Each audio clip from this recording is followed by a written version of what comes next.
Bem-vindo, bem-vinda, prosseguindo nosso passeio pelo Jardim da Palavra de Deus, agora no capítulo 7 do Evangelho de João, verso 25. Então alguns habitantes de Jerusalém começaram a perguntar: Não é este o homem que estão procurando matar? Aqui está ele, falando publicamente, e não lhe dizem uma palavra. Será que as autoridades chegaram à conclusão de que ele é realmente o Cristo?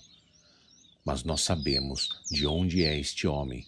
Quando o Cristo vier, ninguém saberá de onde ele é. Enquanto ensinava no pátio do templo, Jesus exclamou: Sim, vocês me conhecem e sabem de onde sou. Eu não estou aqui por mim mesmo, mas aquele que me enviou é verdadeiro. Vocês não o conhecem, mas eu o conheço porque venho da parte dele e ele me enviou. Então tentaram prendê-lo, mas ninguém lhe pôs as mãos, porque a sua hora ainda não havia chegado. Assim mesmo, muitos dentre a multidão creram nele e diziam: Quando o Cristo vier, fará mais sinais miraculosos do que este homem fez? Os fariseus ouviram a multidão falando nessas coisas a respeito dele. Então os chefes dos sacerdotes e os fariseus enviaram guardas do templo para o prenderem. Disse-lhes Jesus: Estou com vocês apenas um pouco tempo e logo irei para aquele que me enviou. Vocês procurarão por mim, mas não me encontrarão.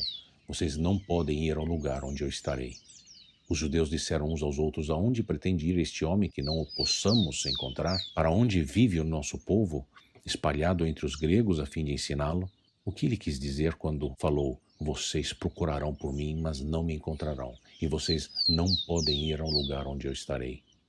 O que é que Jesus diz sobre si mesmo? Ele diz no verso 28 e 29 que veio da parte do Deus verdadeiro.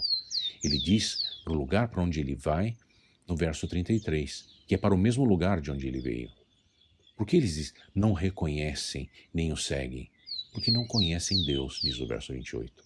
Porque não conseguem reconhecer e muito menos chegar a Deus por conta própria. O que Jesus diz sobre aqueles que o rejeitam? Que não fazem a vontade de Deus, no verso 17. Que julgam pelas aparências, no verso 24. Que não conhecem Deus, no verso 28. E que não conseguem chegar a Deus, no verso 34. Isso resulta em hostilidade para com Deus, no verso 30, mas Jesus tem o controle total de tudo, diz o verso 30 e 33. No último e mais importante dia da festa, Jesus levantou-se e disse em voz alta: Se alguém tem sede, venha a mim e beba. Quem crer em mim, como diz a Escritura, do seu interior fluirão rios de água viva. Ele estava se referindo ao Espírito que mais tarde receberiam os que nele crescem. Até então, o Espírito ainda não tinha sido dado, pois Jesus ainda não fora glorificado. Os versos 37 e 38 dizem que Jesus se levantou em direção à multidão do grande dia da festa, chamados de tabernáculos ou Sukkot.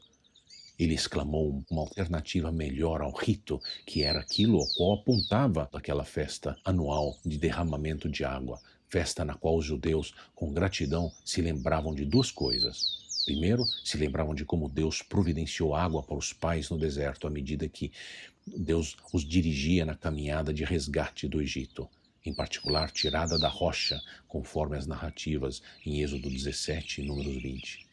E segundo, a festa lembrava como Deus provia quando o povo, já estabelecido na terra, clamava pela chuva para poderem colher a lavoura. Jesus estava proclamando que mataria a sede de qualquer um que chegasse nele. Ele estava usando uma metáfora espiritual relacionada à salvação que todo aquele que crer nele teria por meio dele.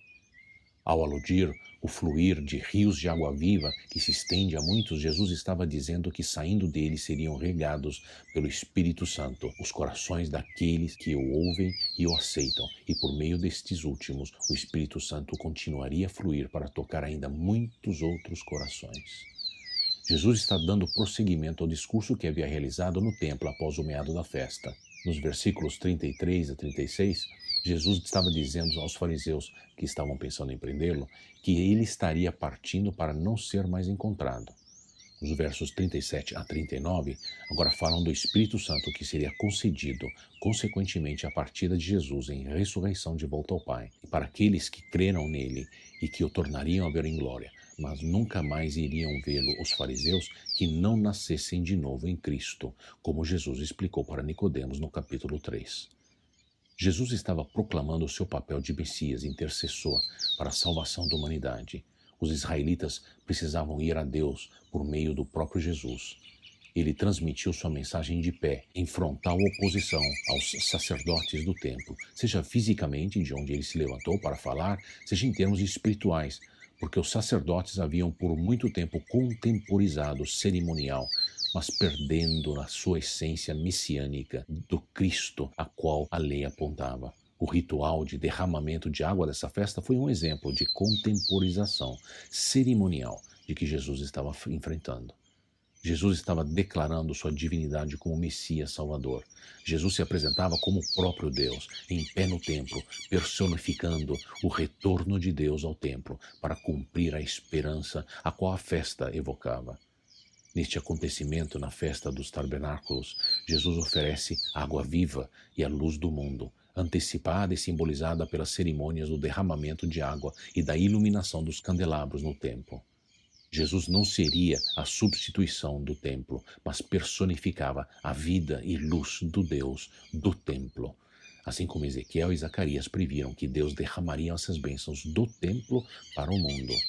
E significativo desta festa era a participação concedida aos gentios, como diz Deuteronômio 16,14. Em cada 7ª edição dessa festa, os gentios participavam na assembleia em que a lei era lida, para que ouvissem e aprendessem e temessem o Senhor Deus e cuidassem de cumprir todas as palavras da lei, como diz Deuteronômio 31,12. A Bíblia diz que até mesmo Salomão, quando ele estava dedicando o templo, pedir ao Senhor ouvir as orações de estrangeiros que viessem orar no templo a ele, também durante a festa de Sucot. Jesus estava instituindo uma época bíblica. Ele apontou que o povo escolhido de Deus seria composto por aqueles que iriam crer nele, não apenas Israel, mas a salvação incluiria também os gentios de todas as nações, conforme a promessa de Deus a Abraão. Foi uma oportunidade única para ele pregar a uma multidão que certamente incluiria gentios.